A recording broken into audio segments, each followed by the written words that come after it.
ओम शांति।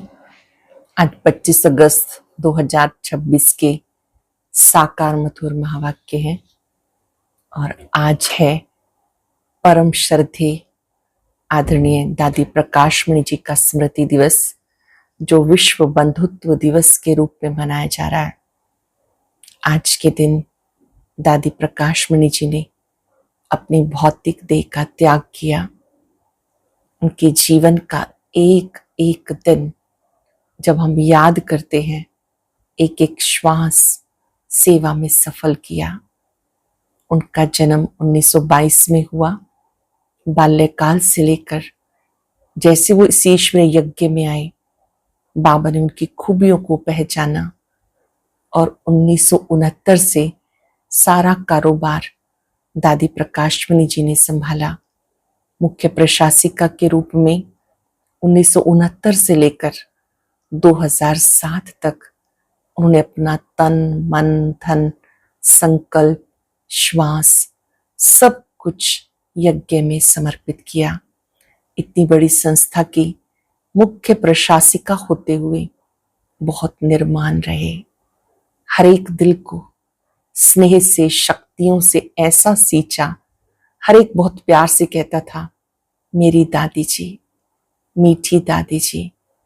दादी जी के मधुर बोल सारी सभा में ऐसा खुशियों का संचार कर देते थे कि पूरी सभा में रौनक आ जाती थी।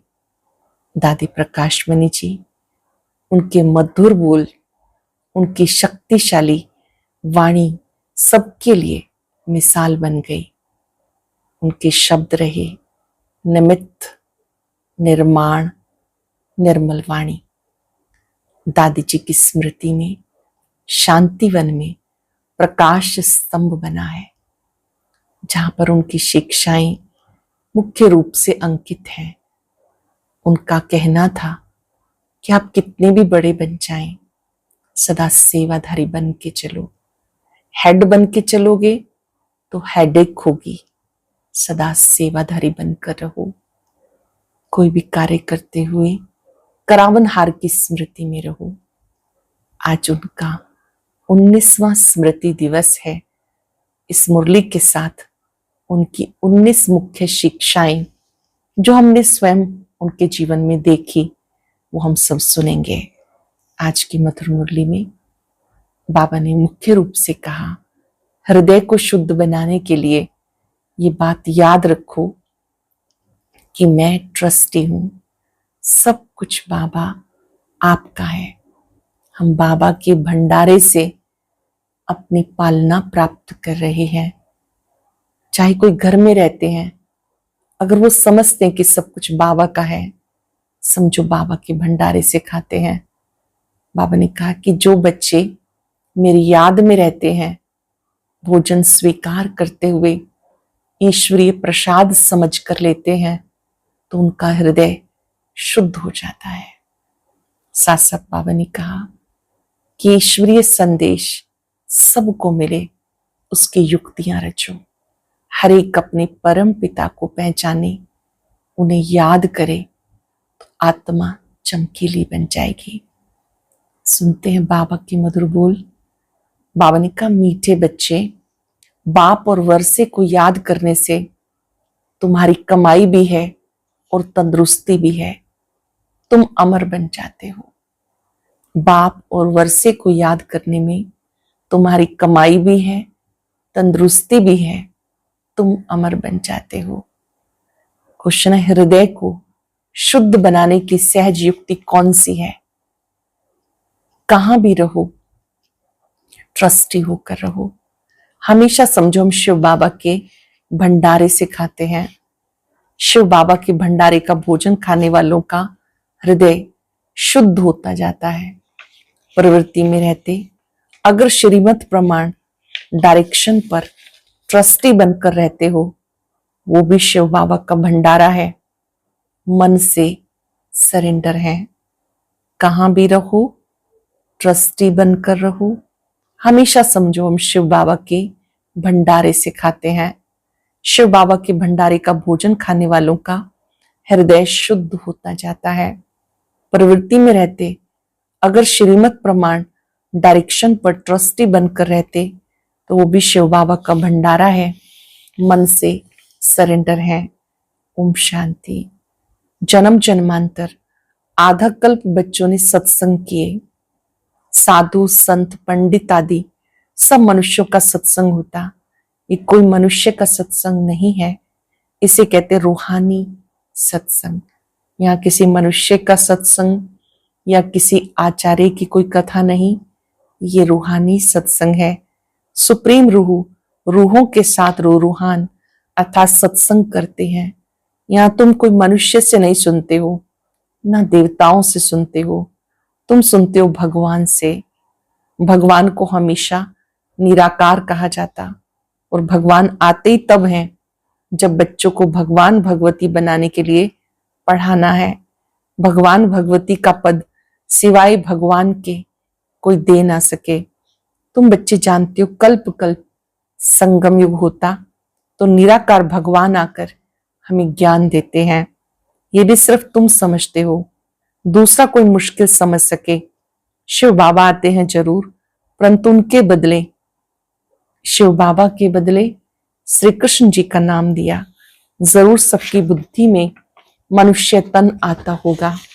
तुम ही दैवी गुण वाले थे, अब आसुरी अवगुण वाले बन गए, फिर दैवी गुण वाले बनते हो।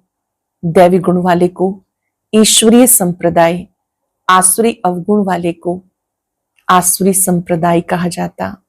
अब निराकार बाप निराकार संप्रदाय आत्माओं को पढ़ाते हैं, इसलिए कहा जाता ईश्वरीय संप्रदाय अथवा रूहानी संप्रदाय, जिन्हें रूहानी बाप पढ़ाते हैं। अब तुम रूह अभिमानी बनो, हम आत्मा हैं। बाबा हमें पढ़ाते हैं, कहते मुझे याद करो तो विक्रम विनाश होंगे। रूहों को पढ़ाते हैं, वही नॉलेजफुल है। ऋषि मुनि आदि सब नेति नेति कहते गए, अर्थात हम रूह को नहीं जानते। जब तक वो ज्ञान सागर सम्मुख न आए तो ज्ञान कैसे समझाए। जब तक ज्ञान सागर न आए तब तक वो ज्ञान कैसे समझाए। ये अच्छी रीति समझने की बातें हैं। हमें कोई मनुष्य नहीं पढ़ाते, हमें बाप पढ़ाते हैं। वो है बेहद का बाप निराकार। ये भी बच्चों को समझाया। साकार और निराकार दो बाप हर एक को होते हैं, एक रूहानी दूसरा जिस्मानी। रूहानी बाप आकर रूहों को पावन बनाते हैं। तुम जानते हो हम पावन थे, फिर पतित बने, फिर पतित से पावन कैसे बनते हैं। चित्र भी सामने है। बाबा राय देते घड़ी घड़ी चक्र के सामने जाके बैठो तो बुद्धि में सारा ज्ञान आ जाएगा।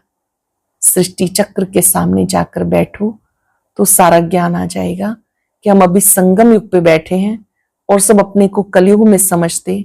कलयुग को घोर अंधियारा कहते हैं। अब तुम हो संगम पर, अब तुम्हें रोशनी मिली। सतयुग में फिर तुम्हें ज्ञान नहीं मिलता। बाप जब आते तभी घोर सोजरा होता। इस संगम युग कल्याणकारी युग है, इस जैसा युग कोई होता नहीं। संगम युग कल्याणकारी युग है, इस जैसा युग कोई होता नहीं। जबकि बाप आते हैं, सतयुग को कल्याणकारी नहीं कहेंगे, वहां किसका कल्याण नहीं होता। कल्याण संगम पे होता। सतयुग में तो है ही कल्याण, संगम पर कलयुग को सतयुग कल्याणकारी बनाते हैं। सतयुग में तो है ही कल्याण, संगम पर कलयुग को सतयुग कल्याणकारी बनाते। तो अब तुम्हें देखो कितना कल्याण होता है। सिर्फ बाप और वर्षे को याद करने में तुम्हारी कमाई है। कमाई की कमाई भी है और तंदुरुस्ती भी है। तुम्हारा जीवन अमर बनता है, तुम्हारी कभी अकाले मृत्यु नहीं होती है। तो बच्चों को कितनी खुशी रहनी चाहिए, क्योंकि तुम्हारी बुद्धि में सारी नॉलेज है। यहाँ तुम बच्चे आते हो तो पुरुषार्थ कर म्यूजियम में चित्रों पर समझाने के लायक बनना चाहिए। अपने को लायक बनाने के लिए 7-8 रोज बैठकर सीखो। प्रैक्टिस हुई, झट भागा सर्विस पर। म्यूजियम के चित्र देखो, खुद बैठकर चिंतन करो, समझाने के लायक बन जाओ। फिर बाबा कहते सेवा पे भाग जाना चाहिए। सर्विस करके फिर लौट आए। ये सीखना तो बहुत सहज है। चित्र को सामने देखने से बुद्धि में आ जाता, हम संगम पर बैठे हैं। आज की दुनिया में बहुत मनुष्य हैं, कल बहुत थोड़े होंगे। कलयुग में बहुत सारे हैं, सतयुग में थोड़े होंगे। इतने ये सब वापस जाने हैं। अभी बाप स्वयं आए हैं, बच्चों की कितनी इज्जत रखते हैं। दूर देश का रहने वाला आया देश पराई में।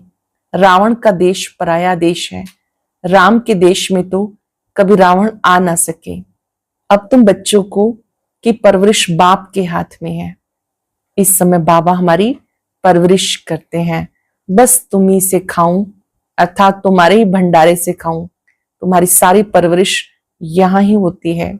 जो सरेंडर हो जाते हैं उनकी परवरिश होती ही है। लेकिन जो मन से भी समझते हैं सब कुछ ईश्वर का है, मैं ट्रस्टी हूं।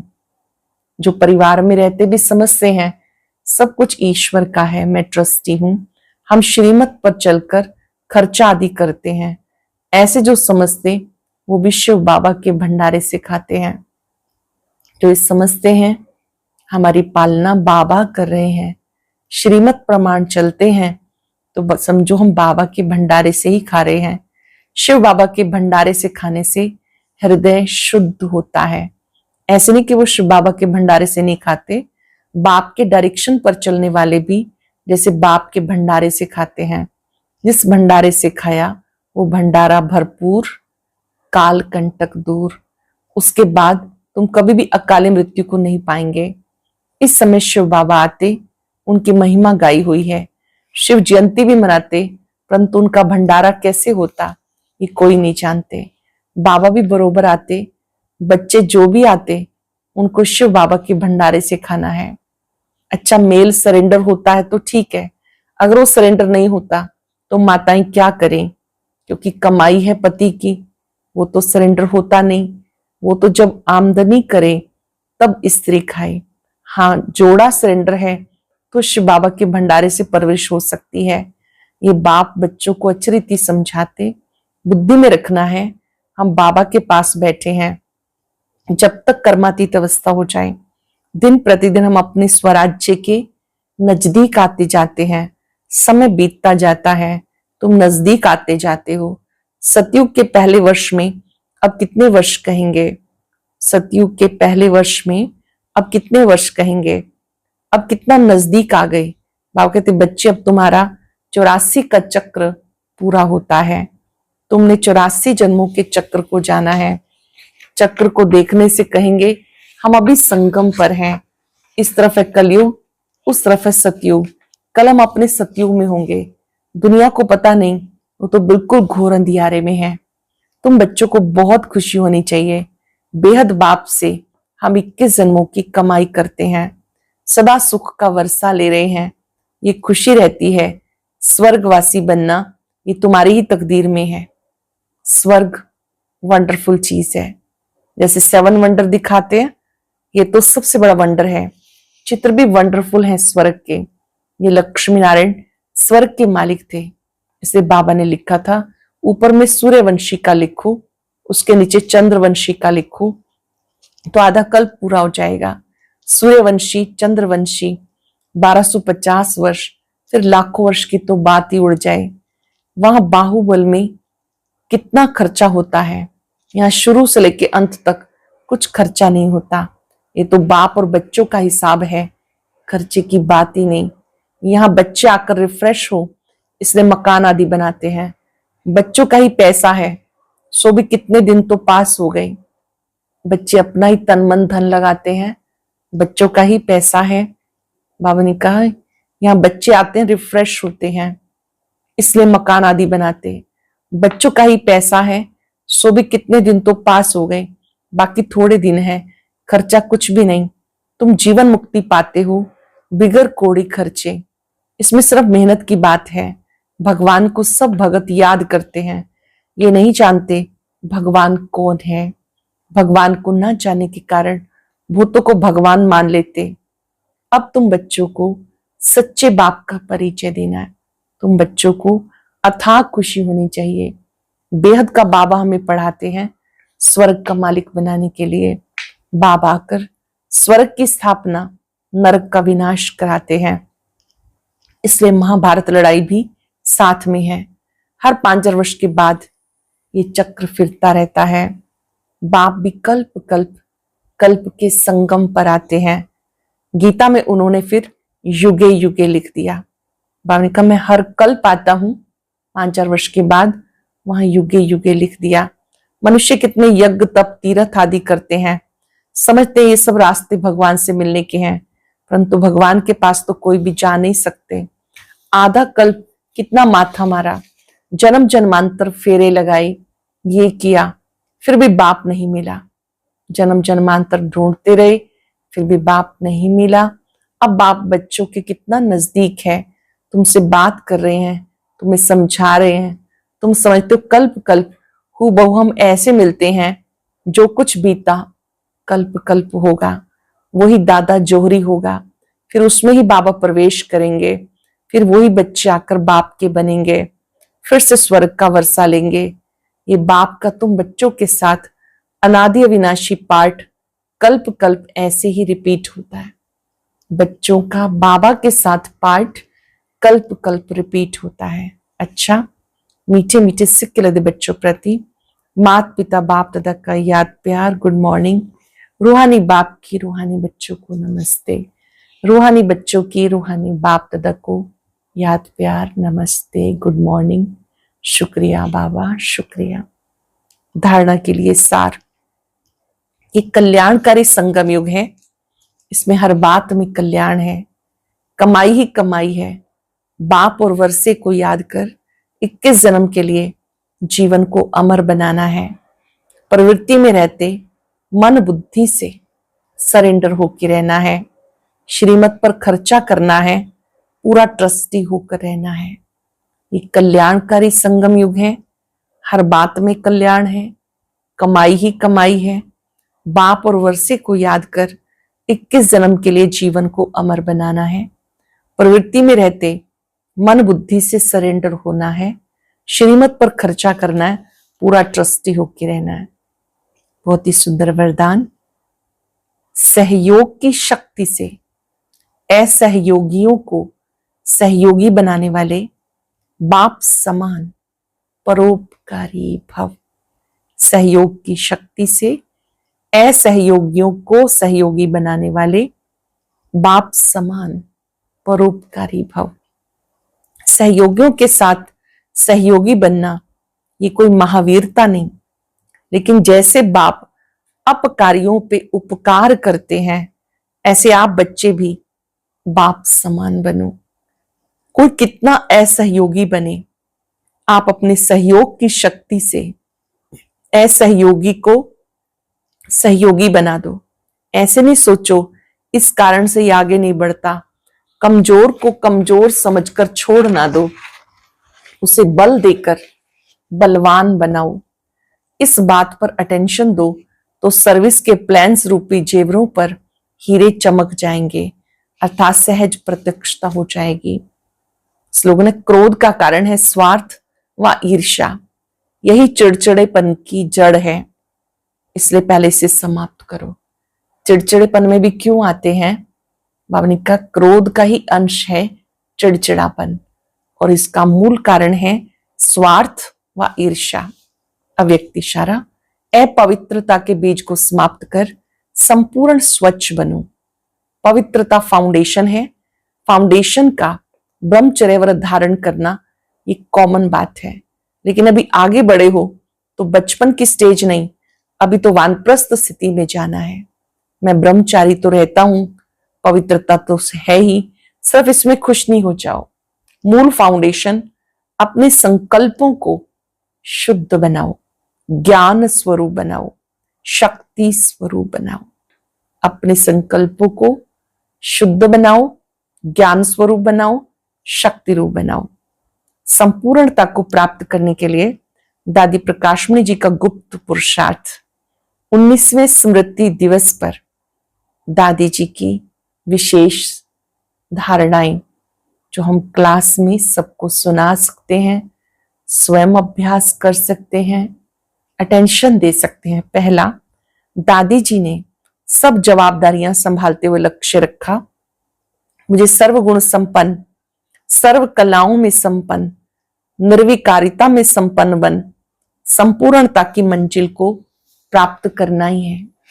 दादी जी ने मन वचन कर्म से डबल अहिंसक बन सबको सुख दिया। मनसा में भी किसी आत्मा को दुख नहीं दिया, ना दुख लिया। तीसरा, दादी जी सदा एक बाप के ही आकर्षण में रही। उन्हें किसी भी पुरानी वस्तु, व्यक्ति, तत्वों ने अपनी तरफ आकर्षित नहीं किया। सदा एक बाबा की याद में रह अपनी सूक्ष्म वृत्तियों को भी एकाग्र किया। चौथी बात, सदा साक्षीपन की स्टेज में रह साथी के साथ का अनुभव किया। उनकी दृष्टि वृत्ति में रूहानियत और अलौकिकता थी। उनके संस्कारों में इतनी रॉयल्टी थी जो उनकी आंख कभी किसी में नहीं डूबी। उन्होंने किसी का अवगुण चित्त पे नहीं रखा, किसी के अवगुण नोट नहीं किए। सदा पर चिंतन, पर दर्शन, पर मत से मुक्त रहे, सदा स्वचिंतन में रही। किसी का अवगुण चित्त पे नहीं रखा, किसी के अवगुण नोट नहीं किए, पर चिंतन, पर दर्शन, पर मत से मुक्त स्वचिंतन में रही। दादी जी ब्रह्मा बाबा के समान सदा निर्माण रही। निराकारी, निरंकारी स्थिति में रहने का अभ्यास किया। सदा स्वयं को सेवाधारी समझा, कभी अपनी महिमा स्वीकार नहीं की। किसी ने निंदा की तो कभी घबराई नहीं और महिमा सुनकर खुश नहीं हुई। हर बात में अपनी स्थिति संभाल के रखी। कभी किसी ने निंदा भी कर दी तो कभी घबराई नहीं, हर बात में अपनी स्थिति को संभाल के रखा। सातवीं बात, बाप दादा से मिली हुई दिव्य बुद्धि की सौगात को संभाल के रखा। सदा समर्थ संकल्प किए, हर कर्म श्रीमत प्रमाण हो, उसमें जरा भी मनमत परमत मिक्स ना हो। दिव्य बुद्धि के आधार पर हर संकल्प, बोल और कर्म को यही लक्ष्य रख संपूर्णता को प्राप्त किया। दिव्य की बुद्धि के आधार पर ही हर संकल्प, बोल और कर्म हो, यही लक्ष्य रख संपूर्णता को प्राप्त किया। आठवीं बात, सदा एक बल, एक भरोसा, एक से सर्व संबंध, किसी तरफ लगाव झुकाव नहीं। भाई भाई की वृत्ति से सबको देखा, रहम दिल के गुण को धारण कर कमजोर आत्माओं में बल भरा, अपकारियों पे उपकार किया। हर छोटी बड़ी परिस्थिति को नथिंग न्यू की स्मृति से पार किया। कोई भी दृश्य को देख क्यों क्या के प्रश्नों में उलझने की बजाय सदा साक्षी भाव को धारण कर सदा हर्षित रही। 10वीं बात, उनके हर बोल में रॉयल्टी दिखाई देती थी। कोई भी बोल साधारण नहीं बोला, उनके मुख से वही बोल निकले जो होने वाले हैं। ऐसी सिद्धि स्वरूप आत्मा के संकल्प भी सिद्ध होने के कारण सहज ही संपूर्णता को प्राप्त कर लिया।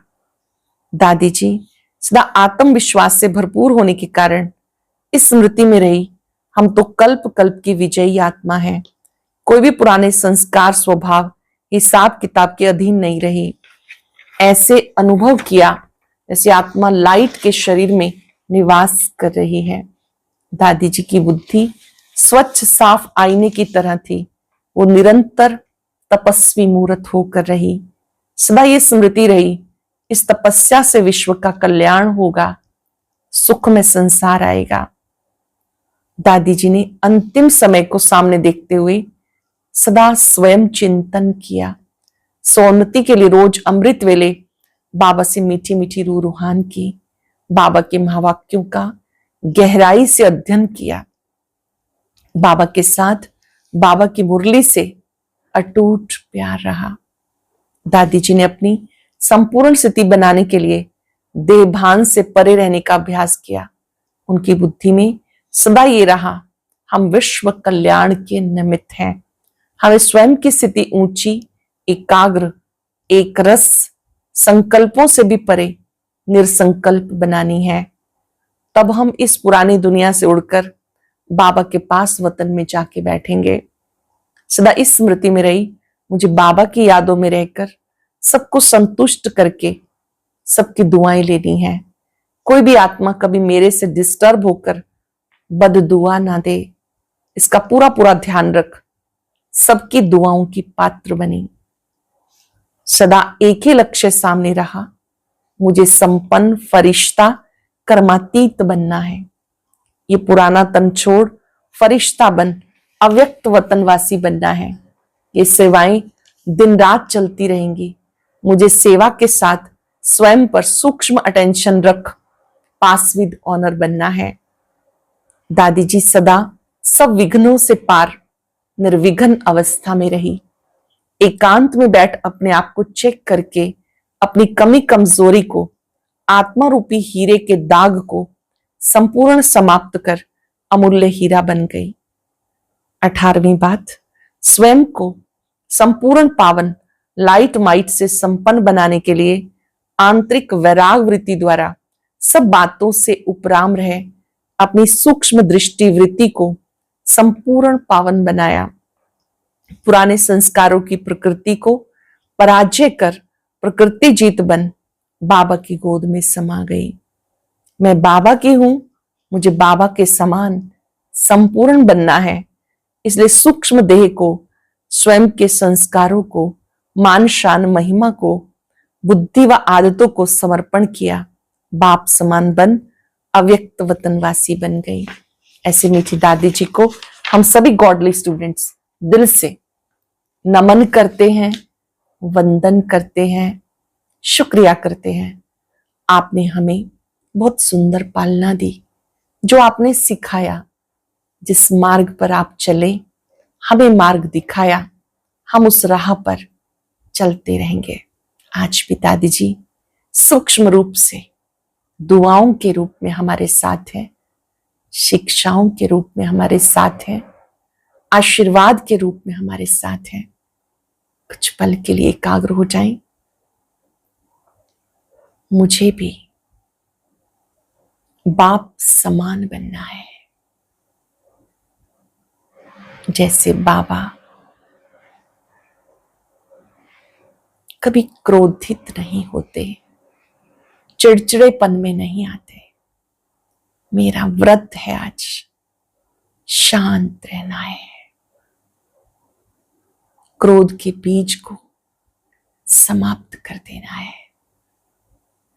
स्वार्थ और ईर्ष्या को समाप्त कर देना है। बाबा की शक्तियों को अपने में समाते जाएं।